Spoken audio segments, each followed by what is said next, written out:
बिस्मिल्लाहिर्रहमानिर्रहीम, अस्सलामुअलैकुम। नाज़रीन, आप देख रहे हैं प्रोग्राम खबर क्या है और मैं हूं आपकी मेज़बान फरजाना सिद्दीक। नाज़रीन, प्रोग्राम के पहले हिस्से में हम बात करेंगे बिजली की तकसीमकार कंपनीज यानी डिस्कोस के मुलाजमीन की। बिजली पैदा करने वाली कंपनीज के तकरीबन 2 लाख मुलाजमीन सालाना अरबों रुपए की बिजली मुफ्त इस्तेमाल करते हैं। तफसीलात बताने के लिए इस्लामाबाद स्टूडियो से हमें ज्वाइन किया है फ़हीम अख्तर ने।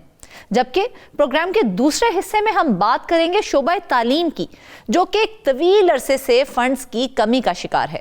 दुनिया भर की यूनिवर्सिटीज में कायम पाकिस्तानी चेयर्स कई बरसों से खाली हैं। इन चेयर्स का मकसद अपने मुल्क के हीरोज, जुबान और तारीख को दुनिया की अहम यूनिवर्सिटीज में मुतारिफ करवाना है। लेकिन हुकूमत पाकिस्तान के पास इन यूनिवर्सिटीज में प्रोफेसर्स भेजने के लिए फंड्स ही मौजूद नहीं हैं। इस पर बात करने के लिए इस्लामाबाद स्टूडियो से हमारे साथ होंगे रियाजुल हक। जबकि आखिरी हिस्से में हम रुख करेंगे कराची का, जहां पर जमशेद टाउन 1 में लैंड माफिया ने करप्ट अफसरान की मिली भगत से करोड़ों रुपए की प्रॉपर्टीज के खाते तब्दील कर दिए हैं, जिस पर वजीर आला सिंध ने आला सतह की तहकीकाती कमेटी कायम कर दी है। इस स्टोरी पर बात करने के लिए कराची से हमें ज्वाइन किया है जाहिद खोखर ने।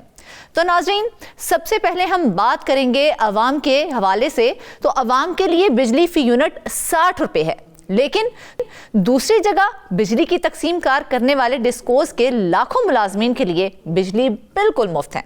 आपको बताएं कि गुज़िश्ता बरस डिस्कोस के मुलाजमीन ने 14 अरब रुपए से जायद की मुफ्त बिजली इस्तेमाल की है। नाज़रीन, यहाँ पर गौरतलब बात यह है कि बिजली का शोबा पहले से ही सालाना 600 अरब रुपए के खसारे का सामना कर रहा है। फिर उस पर मुलाजमीन के लिए मुफ्त बिजली एक नासूर बनता चला जा रहा है। खबर क्या है कि टीम ने 9 डिस्कोस के मुलाजमीन को मुफ्त दी गई बिजली की होशरुबा तफसीलात हासिल कर ली हैं। तफसीलात बताने के लिए हम मौजूद हैं फ़हीम अख्तर। फ़हीम, सबसे पहले तो ये बताएं कि कौन सा डिस्को ज़्यादा बिजली मुफ्त इस्तेमाल करता है, क्या डिटेल्स हैं? बहुत शुक्रिया फरजाना। सबसे पहले तो ये मामला जो एक इम्पॉर्टेंट है और ये पाकिस्तान के लिए अगर देखें कि जो सबसे बड़े जो चंद मसाइल हैं उनमें से एक बड़ा मसला तवानाई का शोबा जो है, और पाकिस्तान को इसमें जो अरबों खरबों रुपए के नुकसानात का जो है वो सामना करना पड़ रहा है। तवानाई के शोबे में गैस अलग है और बिजली अलग है। आज हम जो बात कर रहे हैं वो बिजली से मुतालिक है, और बिजली के शोबे को हम देखें तो इस वक्त 2400 अरब रुपए का गर्दिशी कर्जा जो टोटल है वो इस वक्त हमें सामना करना पड़ रहा है। लेकिन जो नुकसानात देखें हम तकसीमकार कंपनियों के, तो 600 अरब रुपए सालाना के नुकसानात हैं। लेकिन एक तरफ तो अरबों रुपए के नुकसानात का सामना है हमें, तो दूसरी जानिब जो अयाशियां हैं वो ख़त्म होने का नाम नहीं ले रही। तो स्टोरी हमने हासिल की है वो ये है कि जो हमारे 9 बड़े डेस्कोज हैं उनके जो 1,88,000 जो मुलाजमीन हैं, उन्होंने गुज़श्ता साल, जो गुज़श्ता माली साल था, उसमें 14 अरब 15 करोड़ और 98 लाख रुपए की जो मुफ्त बिजली है वो इस्तेमाल की है। और इसके अंदर बड़े होशरुबा किस्म के इंकशाफात इसलिए भी हैं कि जो डेस्कोस के मुलाजमीन हैं उन्होंने गुज़श्ता साल 34 करोड़ 87 लाख और 66 हज़ार जो यूनिट्स हैं बिजली के वो मुफ्त इस्तेमाल किए हैं। अच्छा। और अगर ग्रेड वाइज हम देखें तो ग्रेड 16 के जो 15,000 मुलाजमीन हैं उन्होंने 1 अरब और 86 करोड़ रुपए से ज़ायद की बिजली मुफ्त इस्तेमाल की है। ग्रेड 11 के 30,859 मुलाजमीन ने 1 अरब 82 करोड़, ग्रेड 17 के 9,000 और 91 जो मुलाजमीन हैं उन्होंने 1 अरब 56 करोड़। और सबसे अहम जो देखें हम ग्रेड 21 के जो सिर्फ 82 मुलाजमीन हैं, अगर उनकी बिजली इस्तेमाल करने का जो वो देखें कि रकम कितनी की इस्तेमाल की गई है, वो उन्होंने 7 करोड़ और 74 लाख रुपए की बिजली इस्तेमाल की है।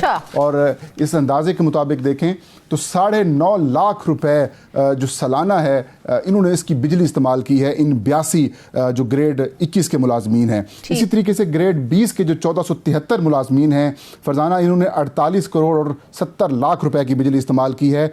और फी पर्सन देखें तो ये 3 लाख और 30,000 सालाना की बिजली इन्होंने मुफ्त इस्तेमाल की है। और ग्रेड 19 के जो 1754 मुलाजमीन हैं, इन्होंने 55 करोड़ रुपए की बिजली इस्तेमाल की है और सालाना एवरेज 3,14,000 है। और अगर हम डेस्कोज वाइज चले जाएं, जो सबसे ज़्यादा बिजली इस्तेमाल करने वाला जो कंपनी या फिर जो इदारा है वो है लेस्को, लाहौर की जो कंपनी है। इनके 35,852 मुलाजमीन ने 2 अरब और 68 करोड़ 43 लाख रुपए की बिजली इस्तेमाल की है। जो गैपको है गुजरांवाला की कंपनी, इन्होंने इनके जो 19,000 और 984 मुलाजमीन हैं, इन्होंने 1 अरब 30 करोड़ और 98 लाख की बिजली इस्तेमाल की है। फिर नंबर जो 2 पे है वो है पेस्को के 32,788 मुलाजमीन हैं, इन्होंने 2 अरब और 13 करोड़ रुपए की बिजली इस्तेमाल की है।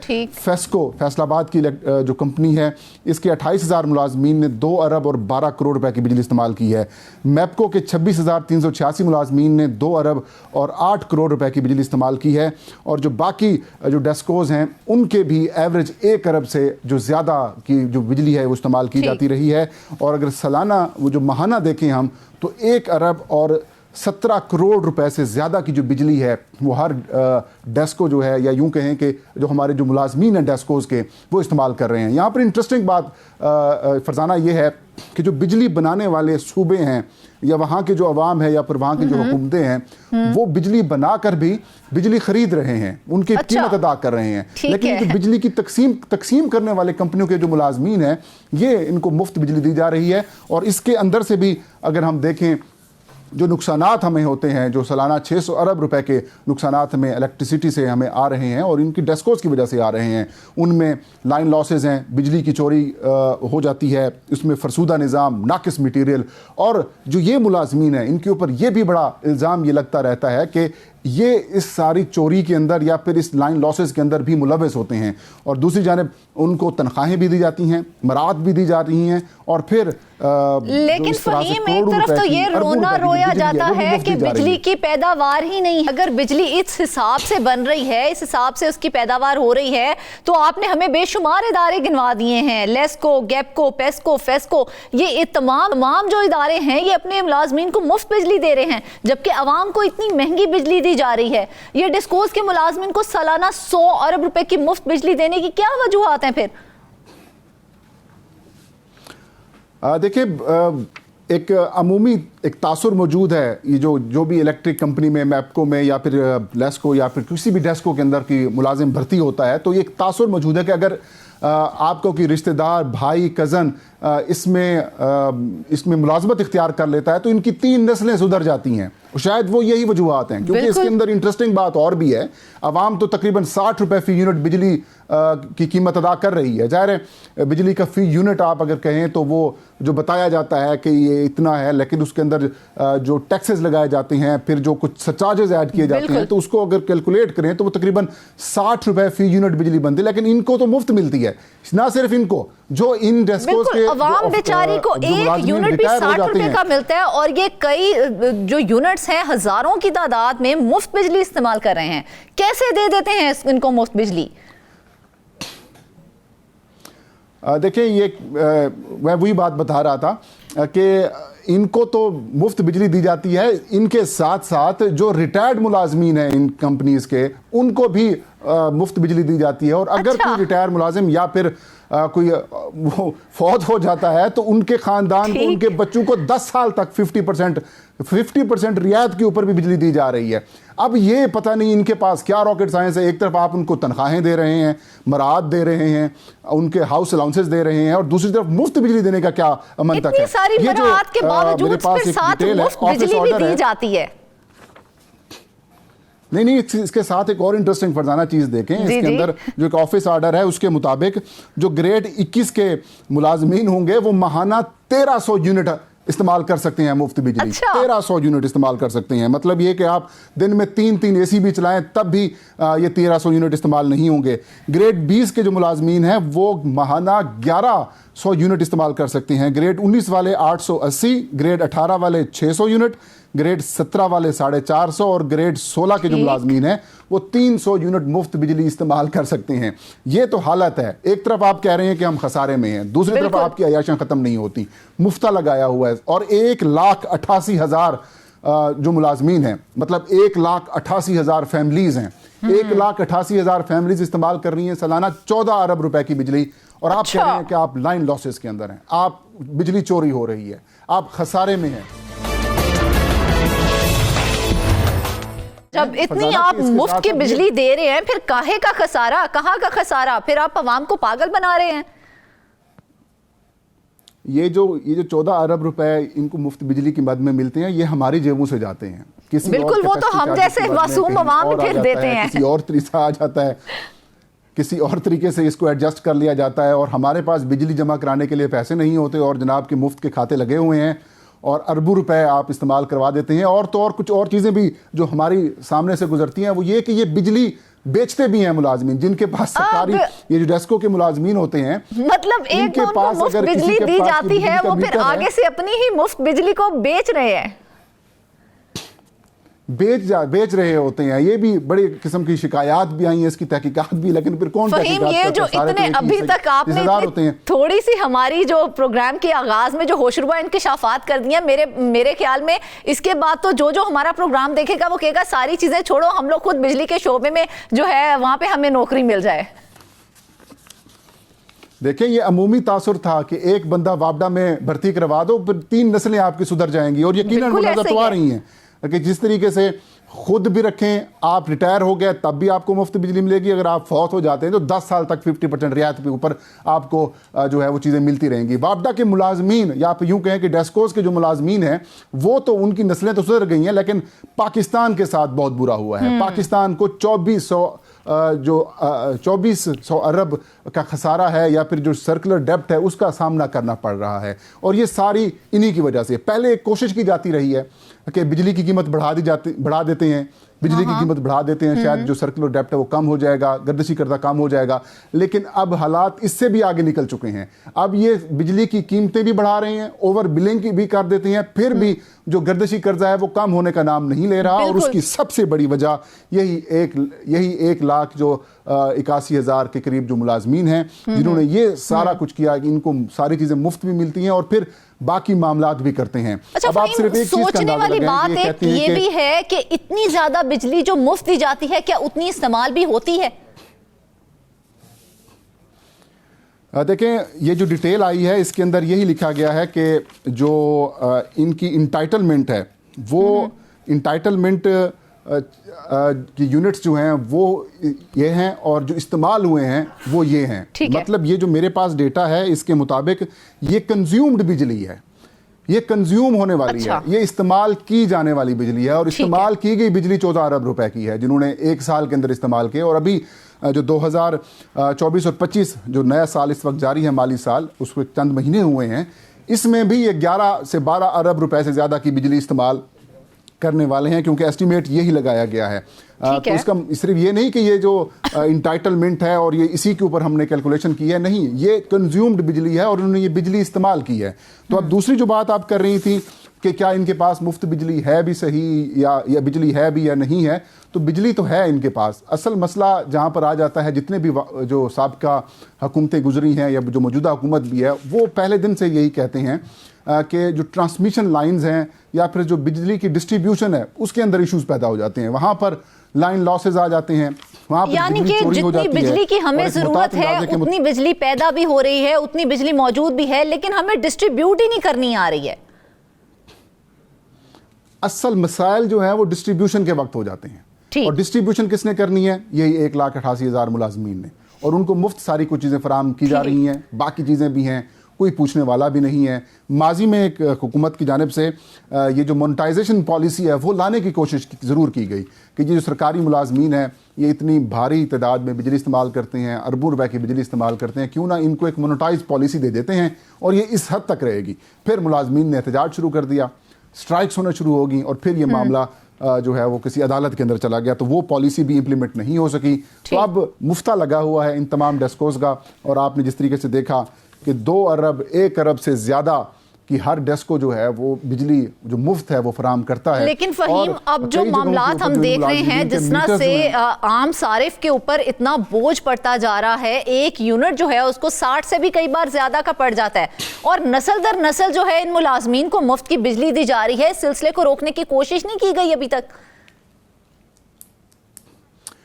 देखिए, कोई कोशिश नहीं की जा रही, और उसकी वजह यह है कि ये इतना बड़ा नंबर है। 1,88,000 के करीब जो है वो तमाम डेस्कोज के मुलाजमीन हैं, और अगर कहीं से भी हुकूमत की तरफ से ये कोशिश की जाती है कि ये पॉलिसी ख़त्म की जाए तो इसके ऊपर स्ट्राइक्स शुरू हो जाती हैं, एहतजाज शुरू हो जाते हैं, या फिर अदालतों से रजू करना शुरू कर दिया जाता है।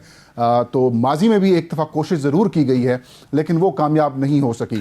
तो आप यूँ कह सकते हैं कि जिस तरीके से बाकी हमारे शोबों में जो एक एहतजाज करके मामलात रुकवाने वाले एक फोर्सेस मौजूद हैं, या आप इसे, मैं लफ्ज़ नहीं अदा करना चाहता, वो माफिया का, वो मतलब एक माफिया ही से तशबीह दी जाती है। लेकिन फहीम, ये तो अब एक माफिया ही बनता चला जा रहा है, क्योंकि देखें तो हुकूमत तो एक तरफ कहती है कि ख्वाहिशवारी होनी चाहिए या हम करेंगे, लेकिन इस फजूल खर्ची पर हुकूमत क्यों चुप है? क्यों उन पर वो क्यों कदगन नहीं लगाई जा रही? क्यों उनको रोका क्यों नहीं जा रहा है? देखें, हुकूमत की जानिब से ज़ाहिर है पॉलिटिकल जो जमातें हैं वही हुकूमत में आती हैं, तो उनके वोट बैंक को मुतासर होने का भी खदशा हो सकता है।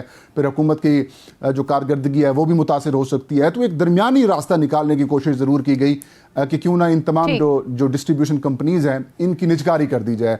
तो अब निजकारी का काम जो है वो जारी है, मरहलावार ये निजकारी की जा रही है, और हो सकता है कि जब कि प्राइवेट कंपनी इनको खरीदेगी तो फिर ये सिलसिला शायद रुक जाए, और जो अवाम, बिल्कुल फहीम, देखा जाए तो ये कम की जो तकसीमकार कंपनीज हैं, अगर वो इसी तरह की शाख खर्चियां करती रहीं और अपने मुलाजमीन को ही सिर्फ फायदा पहुंचाती रहीं तो अवाम तो सिर्फ खसारे में जाएगी। और दूसरी तरफ हुकूमत के जो दावे हैं कि किफायतशवारी होनी चाहिए या हम करेंगे, ये तो बस बातें ही रह जाएंगी। लेकिन इसके ऊपर गौर करना बहुत जरूरी है, क्योंकि आने वाले वक्तों में बिजली जिस तरह से महंगी होती जा रही है, अवाम के लिए अफोर्ड करनी बहुत मुश्किल है। नाज़रीन, हमने बात की इदारों की शाख खर्चियों की, दूसरी जानिब हुकूमत भी कुछ कम नहीं है। हुकूमत के किफायतशवारी के दावों के बावजूद हुकूमती शाख खर्चियों में कोई नुमाया कमी नहीं आई है, लेकिन उसके बरक्स शोबा तालीम के लिए मुख्तस हुकूमती फंड्स में मुसलसल कमी देखने को आ रही है। आपको बताएं कि दुनिया भर की बड़ी यूनिवर्सिटीज में कायम पाकिस्तान चेयर्स कई बरसों से खाली हैं। इन चेयर्स का मकसद अपने मुल्क के हीरोज, जुबान और तारीख को दुनिया की अहम यूनिवर्सिटीज को मुतारिफ करवाना है, लेकिन हुकूमत की अदम दिलचस्पी के बायस पाकिस्तानी प्रोफेसर्स दूसरे ममालिक की यूनिवर्सिटीज में मुल्क की नुमाइंदगी नहीं कर पा रहे हैं। हुकूमत पाकिस्तान के पास इन यूनिवर्सिटीज में प्रोफेसर्स भेजने के लिए फंड्स ही नहीं हैं।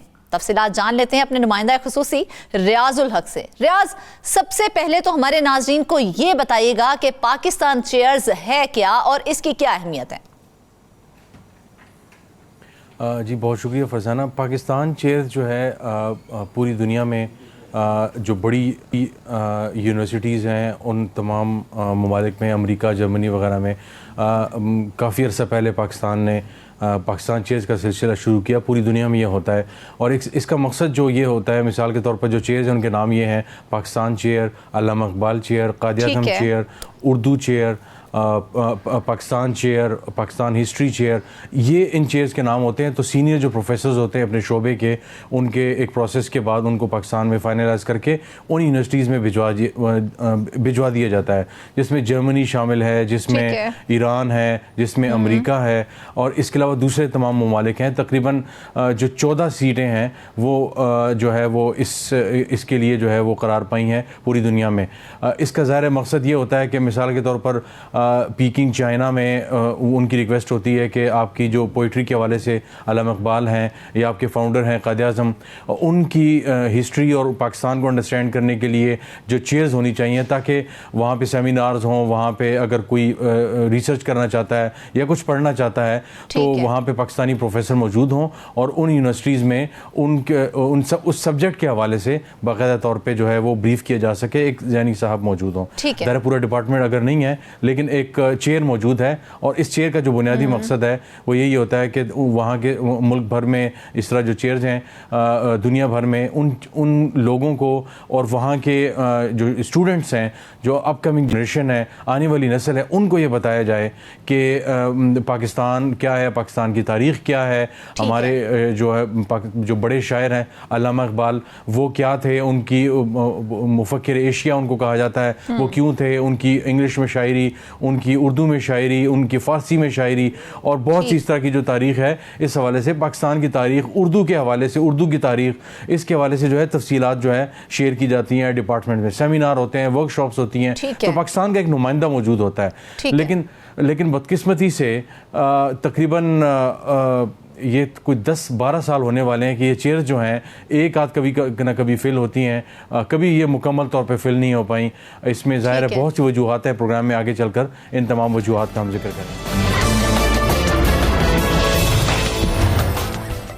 आखिर इशू क्या है पाकिस्तान में, क्यों हर दफ़ा चेयर्स खाली हो जाती हैं? और इस दफ़ा अगर देखा जाए, जैसा कि आपने बताया, ये तो बिल्कुल खाली हैं। बिल्कुल ऐसे ही, और ये कई सालों से होता है, एक आध चेयर जो है वो फिल हो जाती है लेकिन बाकी जो है आसामी पूर्ण नहीं हो पाती। उसकी बुनियादी वजह यह है कि मैं थोड़ा सा बैकग्राउंड में जाऊँगा कि 2010 में जब 18वीं तरमीम हुई तो उससे पहले जो है ये बाकायदा तौर पे जो है वजारत तालीम के पास था। उसके बाद जो है वो बात बदली और ये बाकायदा तौर पर जो है मिनिस्ट्री ऑफ फॉरेन अफेयर्स के पास जाने की बात चल पड़ी। फिर HEC जो हायर एजुकेशन कमीशन है, जो कि इसमें जो यूनिवर्सिटीज़ के प्रोफेसर इन्वॉल्व होते हैं, तो HEC को जो है वो समहाउ टास्क देने की कोशिश की गई लेकिन वो उसमें जो है ना वो कोशिशें बाजियाब नहीं हो सकी, बारावर नहीं हो सकी। तो मामला जो है दोबारा जो है एजुकेशन मिनिस्ट्री की तरफ आया। तो बाल जो है इधर से उधर जा रही है, लेकिन सबसे जो बुनियादी वजह है वो इसके लिए फ़ंडिंग का मामला है।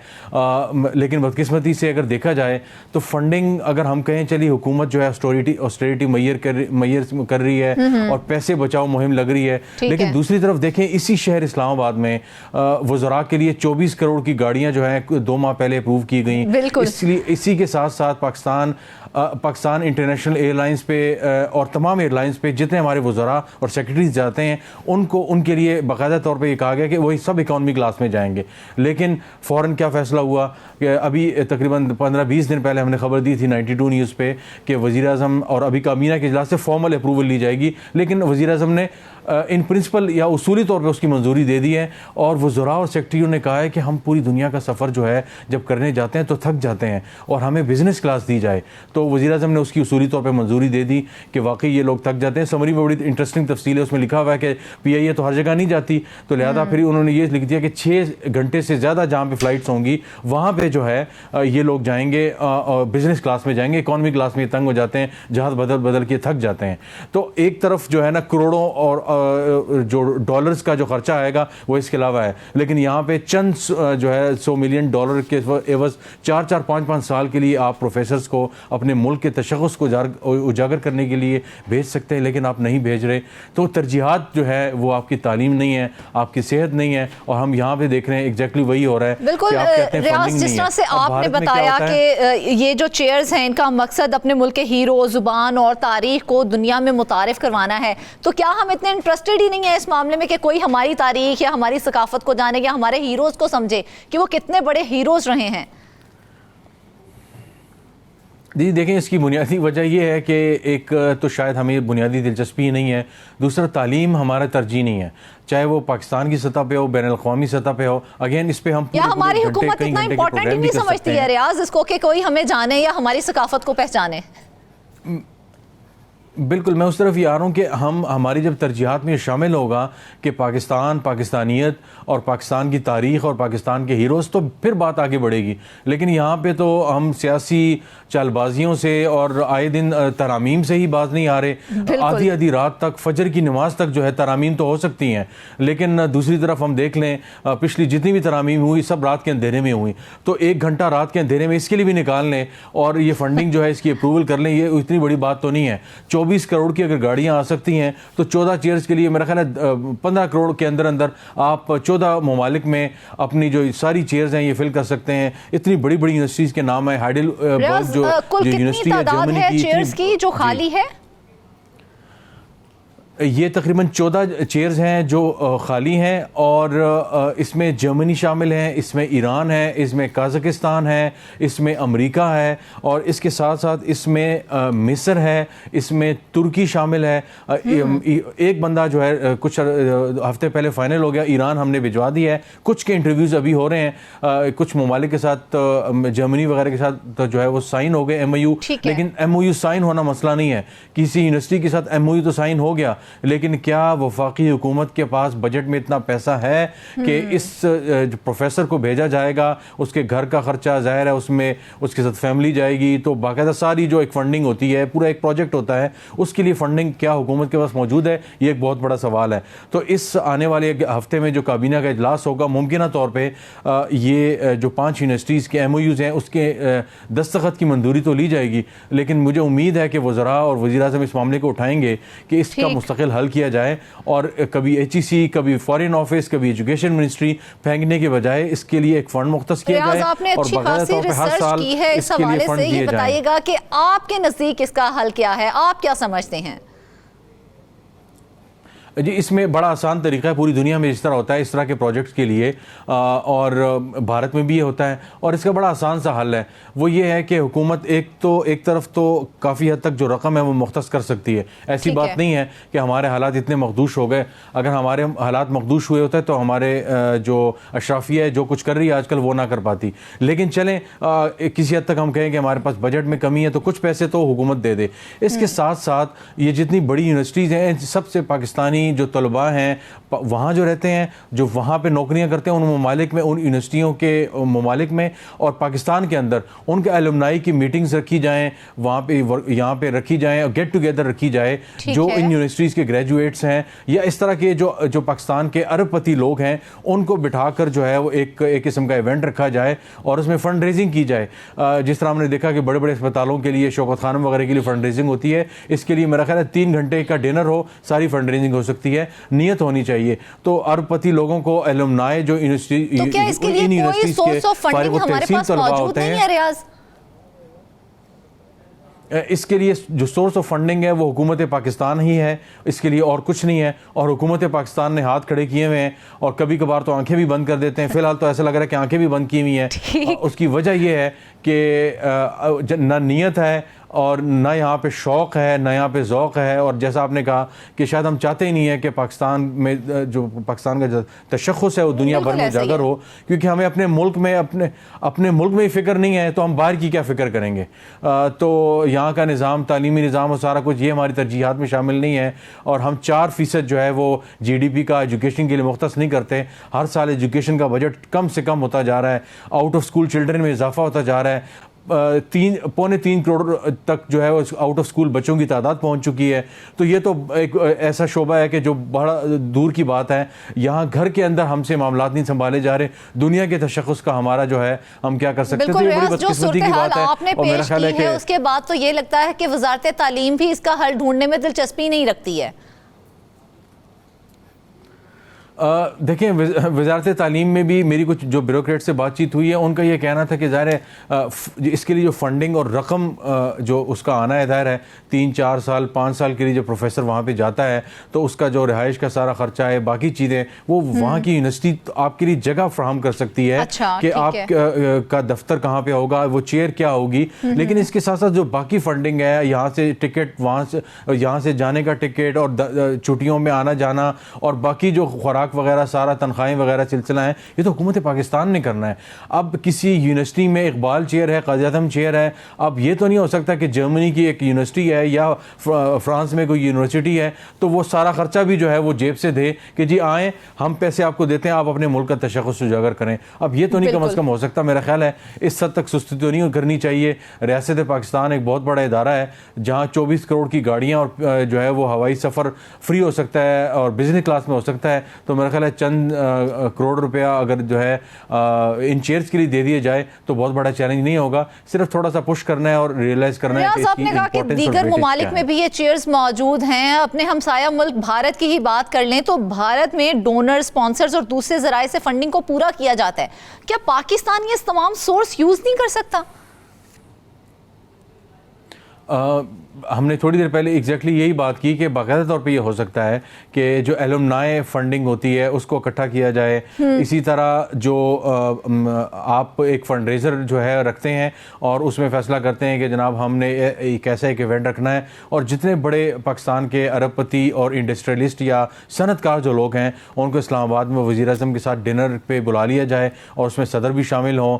ये टोटल एक डिनर के अंदर 1 घंटे के अंदर ये सारा कुछ हो सकता है। तो सिर्फ अगेन मैंने कहा कि ये कोई बड़ा इशू नहीं है। एलुमनाई की फंडिंग हो गई, फंड रेजर्स हो गए, दूसरी जगह दूसरी जो है जो इंडस्ट्री वगैरह है, जो कॉर्पोरेट सोशल रिस्पॉन्सिबिलिटी जिसे कहते हैं, उसके तहत अरबों रुपया पंजाब में मौजूद है, मुख्तलिफ जगहों पे मौजूद है। उस फंडिंग को लेकर इस्तेमाल किया जा सकता है और बहुत से जराए हैं। बिल्कुल रियाज, देखा जाए तो बहुत से जराए मौजूद हैं, सोर्सेज मौजूद हैं, लेकिन उनको यूटिलाइज नहीं किया जाता है, उनको इस्तेमाल नहीं किया जाता है। हम सियासत से बाहर निकलें तो तालीम पर तवज्जो देना, जबकि तालीम पर तवज्जो देनी इस वक्त बहुत ज़रूरी है, लेकिन यही हालात रहे तो हमारी तालीम को तो पता नहीं, उसका फिर अल्लाह ही हाफिज होगा और हमारे आने वाले नस्लों का क्या बनेगा खुदा ही बेहतर जानता है। वापस आएंगे ब्रेक के बाद।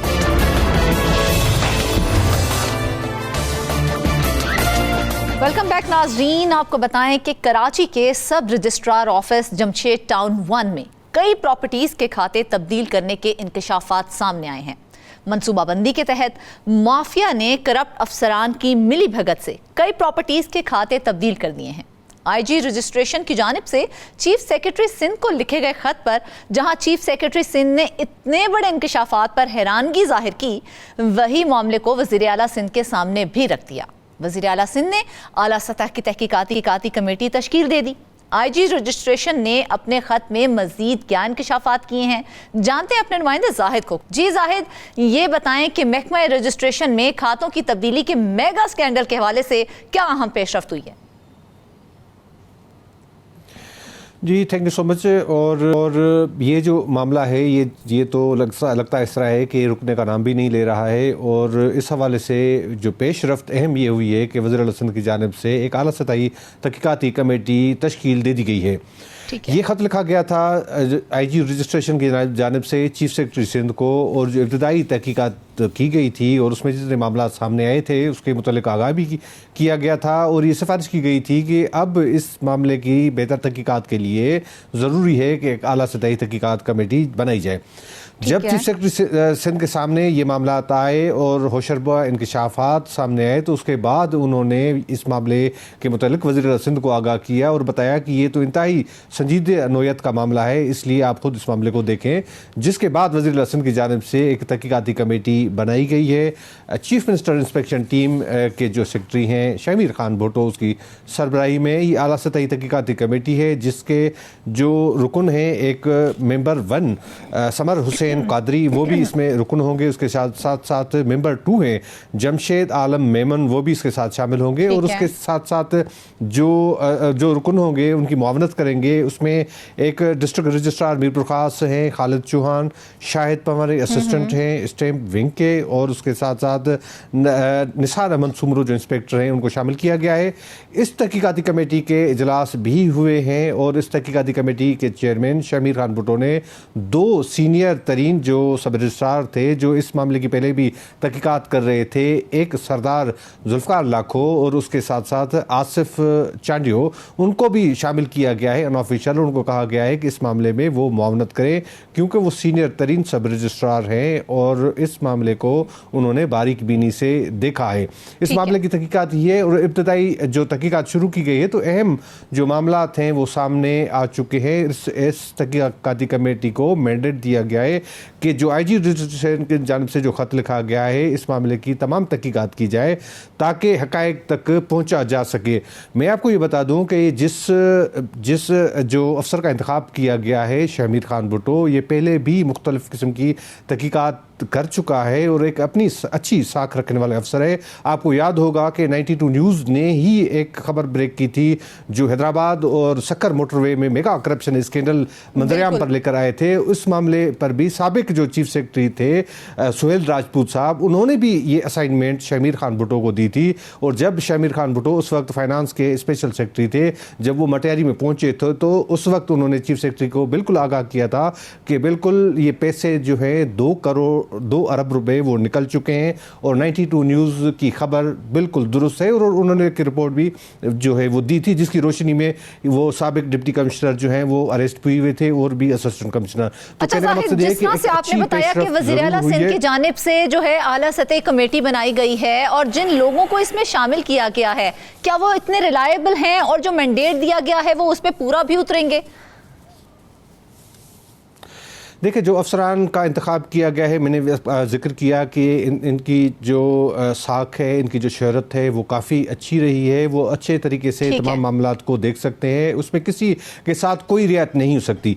बात यह है कि आपको याद होगा कि हमेशा हमने गुज़श्ता प्रोग्राम में बताया था कि पूरे शहर भर के अंदर जितने सब रजिस्ट्रार ऑफिस हैं वहाँ पर भी इस तरह के मामला जो है वो सामने आ चुके हैं। तो ज़रूरत इस चीज़ की थी कि इस कमेटी को ये मैंडेट देते कि वो इन मामलात को देखे और पूरे शहर के अंदर जितने जो प्रॉपर्टीज़ के खाते तब्दील हुए हैं उनको भी इसमें शामिल किया जाए। क्योंकि जो आईजी रजिस्ट्रेशन की जानिब से खत लिखा गया है उसमें सिर्फ और सिर्फ ये बात मेंशन की गई है कि जो जमशेद टाउन 1 है उसमें जितने ये प्रॉपर्टीज़ तब्दील हुई हैं उसके बाद उसको इसकी इन्वेस्टिगेशन के लिए ये जो है वो कमेटी बनाई जाए। हालांकि होना इस तरह चाहिए था कि शहर भर में जितने मामलात हैं उनको एड्रेस किया जाना चाहिए, क्योंकि ये एक आला सतही फोरम है जिस पर ये इन इश्यूज़ को एड्रेस किया जाना चाहिए था। मगर शायद इस वक्त भी देखा जाए तो प्रॉपर्टीज के खाते तब्दील करने के हवाले से हम बेशुमार प्रोग्राम्स कर चुके हैं, उसके बावजूद ये मामला क्यों रुकने में नहीं आ रहा है?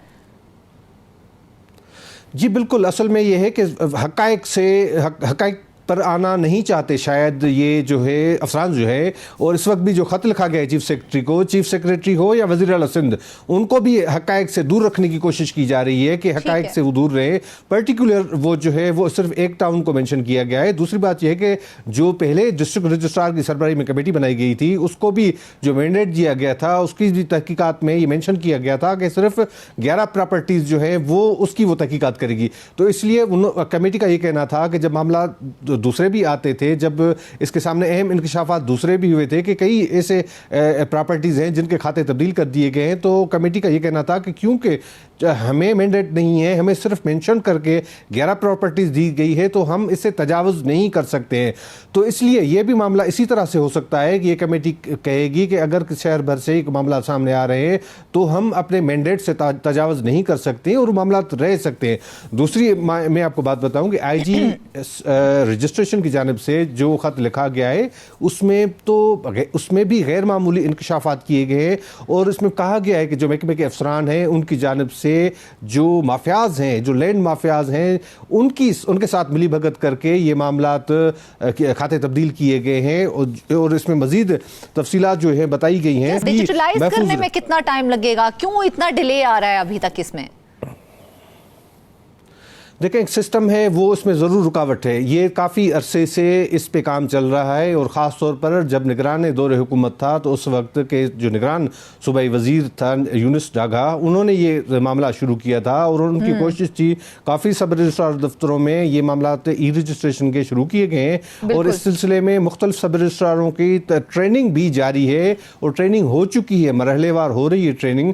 मगर बात यह है कि जो सिस्टम में अहम किरदार अदा करते हैं अफसरान या वो लोग जो पसे पर्दा होते हैं, वो ज़रूर इसमें रुकावट हैं कि अगर ये इस तरह से मामला सामने आ जाते हैं तो फिर ये स्कैनिंग, और क्योंकि स्कैनिंग अलग डिपार्टमेंट है, वो जब डॉक्यूमेंट एक सब रजिस्ट्रार ऑफिस में वहाँ पे रजिस्टर होता है तो उसके बाद स्कैनिंग के लिए आता है, तो स्कैनिंग वाले मामला फिर ख़त्म हो जाएंगे। फिर इस तरह से नहीं हो गया, हर ऑनलाइन सिस्टम होगा तो इसमें चांसेस बहुत ज़्यादा कम होंगे, परसेंटेज बिल्कुल कम हो जाएगी कि किसी के खाते तब्दील किए जा सकेंगे मुस्तकबिल में। ज़रूरत इस चीज़ की है कि इसमें हुकूमत को इस मामले का फैसला करना होगा कि अब ई रजिस्ट्रेशन के मामला जो हैं उनको बेहतर करना होगा ताकि आइंदा वक्त में इस तरह के मामला सामने ना आ सकें। ये तो एक हुकूमती शख्सियत के खाते तब्दील हुए तब ये मामला शुरू हुआ है, मगर कई ऐसे लोग हैं जो पहुँच नहीं सकते, कई इस तरह से लोग हैं जो बाहर मुल्क बैठे, उनको पता भी नहीं है कि उनकी प्रॉपर्टीज़ के खाते तब्दील हो चुके हैं।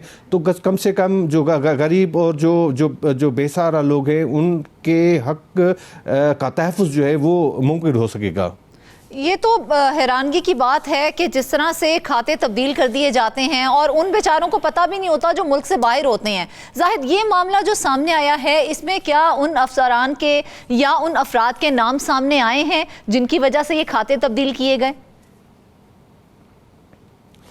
जी बिल्कुल, मेरे पास जो आईजी रजिस्ट्रेशन की जानिब से ख़त लिखा गया था उसमें भी मेंशन किए गए हैं नाम, जिन सब रजिस्ट्रारों ने इसमें सहूलतकारी का किरदार अदा किया, जिन सब रजिस्ट्रारों ने इसमें कोताही की, कोई कार्रवाई नहीं की गई है इस वक्त तक। और ये तो अब कमेटी जब सिफारिश करेगी तो उसके बाद ही उनके खिलाफ कोई कार्रवाई अमल में लाई जा सकेगी। जब ये फाइंडिंग्स आएंगी उसके बाद रिकमेंडेशन दी जाएंगी, उसके बाद ये जो है जो एंटी करप्शन रूल्स के तहत इस मामले को एफआईआर दर्ज होनी चाहिए और सीधी जितने इस वक्त तक शवाहिद मिले हैं उनके मुताबिक देखा जाए प्रॉपर्टीज के खाते तब्दील का ये कोई पहला वाकया नहीं है। इस तरह के बेशुमार वाकयात पेश आते रहे हैं और इसके ऊपर हम कई प्रोग्राम भी कर चुके हैं, लेकिन अफसोस की बात है ये सिलसिला रुकने में नहीं आ रहा है। जरूरत लेकिन इस बात की है कि उस जड़ का खात्मा किया जाए जो इस करप्शन की वजह बनती है। नाज़रीन, इसके साथ ही आज के प्रोग्राम का वक्त खत्म होता है। अपनी ढेर सारी दुआओं में हमें याद रखिएगा। इजाजत दीजिए, अल्लाह हाफिज।